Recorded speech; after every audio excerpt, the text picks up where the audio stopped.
Bienvenue, chers fidèles internautes et téléspectateurs de la scène Somtime TV de toutes les plateformes. Aujourd'hui, nous avons comme invité Bougar Malone, je rappelle.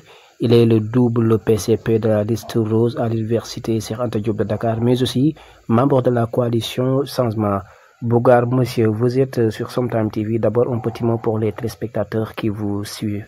Okay, merci. À l'entente de mon propos, je voudrais saluer et remercier de cette émission que vous avez accordée pour que je puisse parler avec l'université Cheikh Anta Diop de manière générale. En particulier la faculté des lettres et sciences humaines. Je profite de l'occasion pour saluer et remercier tous vos téléspectateurs. Remercier également de votre travail professionnel que vous avez commencé à effectuer depuis un certain moment. Merci beaucoup, c'est réciproque, monsieur Maron Bougan. D'abord, ces derniers temps, vous étiez en campagne électorale pour la réélection d'un nouveau président à la faculté des sciences humaines à l'université Cheikh Anta Diop de Dakar. D'abord, si vous pouvez revenir sur le déroulement de cette première séance qui précède l'élection.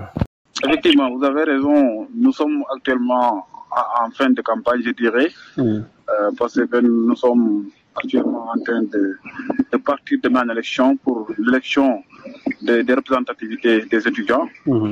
Et ces élections-là opposent à la faculté des sciences humaines deux camps.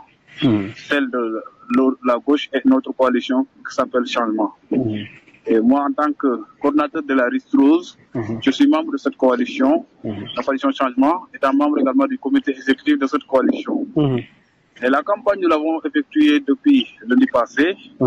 Et le bilan que nous pouvons tirer de cette campagne demeure un bilan satisfaisant, un bilan rassurant.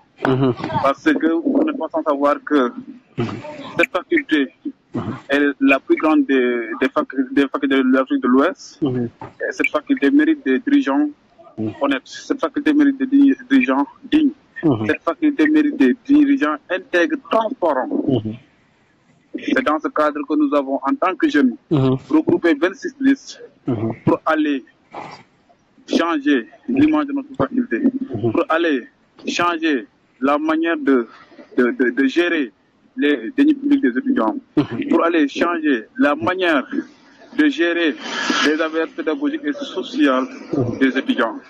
C'est pourquoi nous avons opté le nom de Changement, que les étudiants ont accueilli avec fierté, avec dignité, mais également avec joie. C'est important. En d'autres termes, est-ce qu'on peut dire que la coalition Changement a failli atteindre son objectif majeur, c'est-à-dire ses cibles à travers sa communication et messages qu'il incarne envers les étudiants durant la campagne? Le message, nous l'avons passé en présentiel comme en présentiel comme en virtuel. Ce qui fait qu'aujourd'hui, si vous voyez dans les réseaux sociaux, que ce soit Facebook, WhatsApp, Instagram, TikTok, on ne voit que la couleur verte.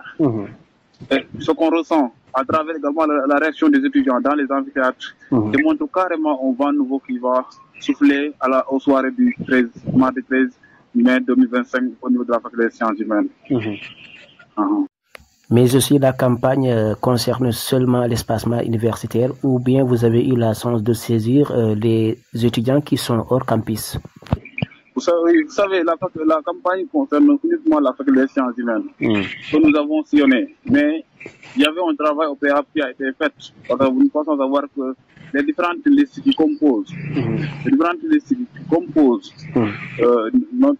notre coalition ont eu à faire des déplacements dans différents appartements pour discuter avec les étudiants, sensibiliser les étudiants sur l'enjeu de ces élections. Nous savons tous que les 12 et 13 mai prochains se tiendront l'élection pour élire un nouveau président à la faculté des sciences humaines. De ce fait, que peut-on retenir de cette journée tant attendue par les étudiants? Voilà, c'est que demain, Inch'Allah, nous allons partir parce que le vote se fera de manière électronique. Et nous allons partir dans des cyber. Il y aura des équipes qui seront dans les cyber. Qui vont travailler à ce que à ce que vraiment ces élections se passent dans les manières les plus utiles. Par contre, vous faites face à une élection qui a une portée digitale, pour ne pas dire purement technologique. Quelles sont les mesures d'abord à prendre? Est-ce que la plateforme sera mise à la portée des étudiants qui voudront voter comme voulu? Ce n'est pas de manière présidentielle. Okay, c'est en ligne. C'est le ministère de l'enseignement supérieur de la recherche et de l'innovation qui organise à travers Campus ces élections. Donc, nous allons, dans les cyber, nous allons appeler les étudiants à les demander leurs coordonnées. Ils vont nous envoyer ces coordonnées. Mais il y aura un lien qui sera transmis dès 8 heures. Et tous les étudiants inscrits à la faculté d'élection auront ce lien. À travers ce lien, l'étudiant qui est capable de voter pour lui-même. Mais il y a d'autres qui ne sont pas capables de voter. Il y a d'autres également qui ne sont pas intéressés par l'amicale. C'est pourquoi nous organisons à ce que nous ayons des cyber afin d'appeler les étudiants en votant pour eux. Ok, dans ce cas, vous avez une garantie totale que par la voie électronique, tout se passera bien? En tout cas, à ma connaissance, à mon